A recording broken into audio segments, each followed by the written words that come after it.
L'expérience poétique, un podcast par Mathilde Vermeer. Chroniqueuse, romancière et oratrice, j'ai une conscience aiguë du pouvoir des histoires et des mots.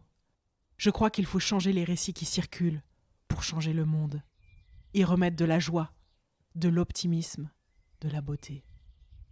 Tout mon travail est lié à ce désir de fertiliser autrement nos imaginaires collectifs. La poésie, c'est le royaume de l'émotion et du sentiment, dont les traces éphémères restent longtemps. En 2022, la thématique du Printemps des poètes, c'est justement l'éphémère.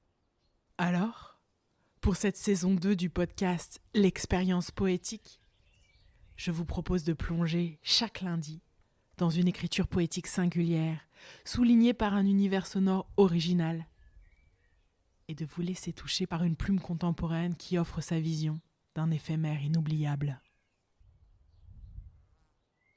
Quels paysages de cartes postales vous font rêver ? Moi, alors que les vacances arrivent, j'ai envie de partir en Grèce. Pour la mer au bleu radieux, pour toutes ces petites îles aux maisons blanches. Savez-vous que la patrie hellénique est aussi la terre natale d'un des plus grands poètes du XXe siècle ? Je pense à Yanis Ritsos, que j'ai découvert à travers Mahmoud Darwich, poète auquel nous avons déjà consacré un épisode, le numéro 17. Yanis Ritsos est né en 1909. Très vite, sa famille est frappée par plusieurs drames et connaît la faillite. Des années douloureuses auxquelles s'ajoute l'expérience de la maladie, puisque le jeune homme souffre de tuberculose. Et soudain, au tournant des années 30, sa force de vie se réveille. Il s'engage auprès du Parti communiste tout en publiant ses premiers livres. Ainsi se dessine la destinée qui sera la sienne. Des engagements forts qui l'emmèneront plusieurs fois en prison, puisqu'entre 1936 et 1974, la Grèce va connaître la dictature, l'occupation nazie, la guerre civile et encore la dictature. Lui, il sera de tous les combats pour la liberté. Par ailleurs, en plus de cet engagement fort, il y a son activité d'écriture incessante, principalement de la poésie et du théâtre. Une littérature qui finira par lui attirer une reconnaissance nationale et internationale. Dans cet épisode, je vous propose de découvrir des poèmes qui datent de 1985. Yanis Ritsos est alors à Athènes, c'est la fin de sa vie. Il réfléchit à son parcours, à la nature humaine, et produit des dizaines de textes courts qui ont une dimension philosophique. Ces textes, jusque-là inédits en français, sont à retrouver dans le recueil bilingue Balcon, publié en 2017 aux éditions Bruno Doucet. Je vais vous en lire 6, comme des petits cailloux qui tracent un cheminement existentiel, à méditer, à rêver, à ressentir tranquillement cet été. Parfait pour terminer en beauté cette saison 2. Fermez les yeux. Écoutez la poésie mystérieuse et rebelle de Yanis Ritsos. Premier poème, les galets blancs. Ces galets blancs, sur ta table nue, s'illuminent au soleil. Personne ne devine de quelle profondeur ils furent repêchés. Personne ne soupçonne au prix de quelle plongée risquée tu les as remontés, au prix de quelle privation et de quel renoncement tu les arrachas aux griffes des coraux et des rochers.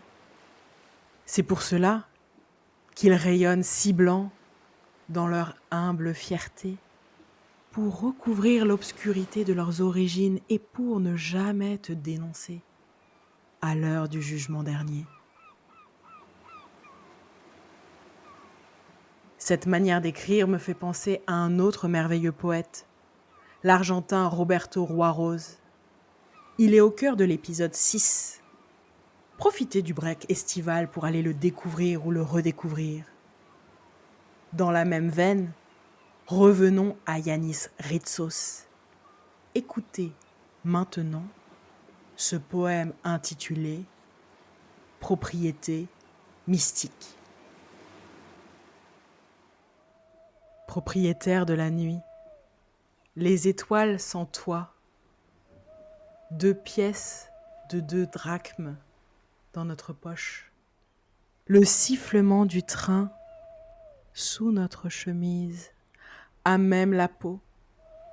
Bonheur monacal et un verre d'eau étincelant dans la maison fermée à clé. Quel texte! Simple, court, puissant. J'adore. J'en profite pour vous rappeler que ce podcast est l'occasion d'un voyage dans la poésie contemporaine. Certaines plumes vous plairont, d'autres moins, et c'est normal. Si vous avez des coups de cœur, ce que je vous souhaite ardemment, allez les lire. Allez lire André Chédid, Cécile Coulon, Marie Hougoaï, Aragon, Desnos, Philippe Jacotet. Et puis, lisez de la poésie à vos aimés. Ce seront des instants magiques, je vous le promets.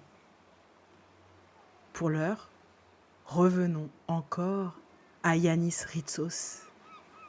Écoutez ce poème intitulé « Enfin ». Qui étais-tu avant d'être toi ? Dehors, sur la route, il ne passe personne. La lumière de la pièce tombe verticale, faisant saillir les pommettes, effaçant le menton avec toujours la question « Avons-nous existé ?» C'est pourquoi j'ai jeté le verre par la fenêtre. Ainsi, j'ai entendu sur le trottoir en bas le bruit. Nous existons. J'aime l'humour de ce court poème. Et tout de suite, en miroir, écoutez cet autre joyau intitulé « La beauté ». Belle, cette femme. Sa main gauche, elle la passe derrière, sur la nuque. Relève ses cheveux dans la lune. Sa chevelure a effleuré mes genoux. J'existe. La beauté comme rappel à l'instant présent, à la vie qui me traverse et m'ouvre au secret du monde ? Peut-être.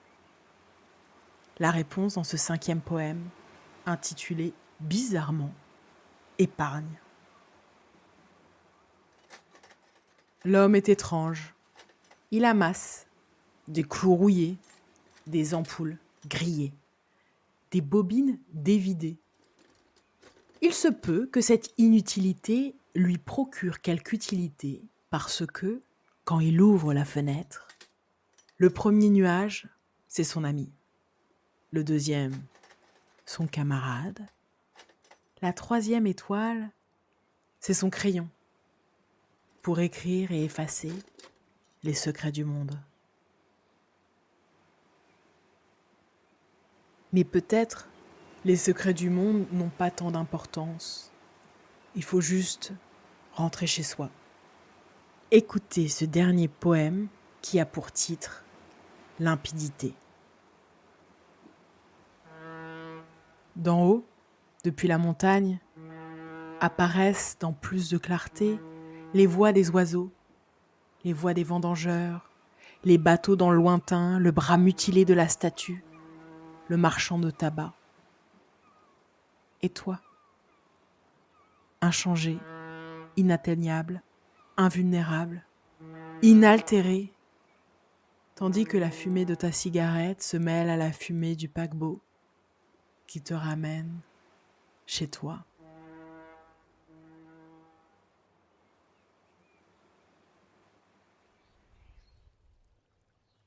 Voilà pour conclure cette saison 2. Je vous donne rendez-vous en octobre pour la saison 3, qui sera exclusivement centrée sur la poésie du XXIe siècle. D'ici là, je renouvelle mon invitation. Cet été, lisez de la poésie, écoutez de la poésie, faites l'expérience d'habiter poétiquement le monde. Bel été!